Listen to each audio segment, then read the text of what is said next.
Well, hundreds of people show up for the chance to ask Congressman Byron Donald some questions. From becoming vice president to talking about former President Donald Trump, the congressman answered all sorts of questions during a town hall in Cape Coral, and anchor Claire Galt got to interview him one-on-one. What are your priorities looking forward for Southwest Florida? Water.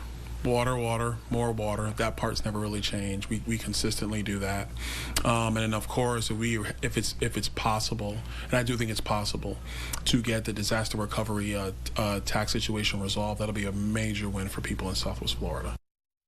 And Donald was talking about a bill to provide tax relief to anyone who repaired their home during in Hurricane Ian. The bill brought up by Congressman Greg Steube is making its way through the House floor. It would allow any victim of Hurricane Ian to amend your 2022 tax returns and then claim expenses. Donald believes that it will go through. Congressman Greg Steube, I know, used that petition to push the qualified disaster bill to the floor. Yeah. He expected it to go to a vote on the House floor as soon as this week. Have you heard anything about that? No, that's actually my expectation as well. I think the Speaker and the Majority Leader are going to bring it to a vote on the floor, which is a good thing. It'll pass overwhelmingly, which would be great news for the people of Southwest Florida. And then our hope, our anticipation is that it gets moved through the Senate by unanimous consent and sent to Joe Biden's desk. Have you spoken with Senator Scott or Rubio about that bill and how they're feeling about it in the Senate? We haven't talked about it like in the last month or so, but I know their views on it. They want to get it out. They want it out of the House so they can try to move it through the Senate as quickly as possible.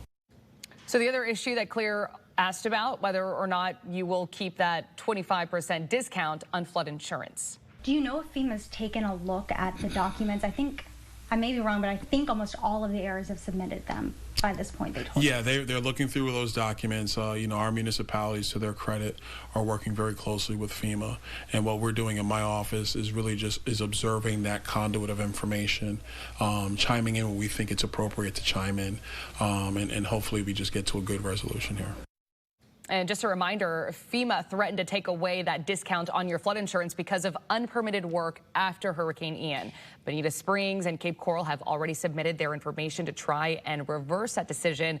Fort Myers Beach, Estero, and unincorporated Lee County are still the areas that still need working on submitting their information, and they have so until June 10th.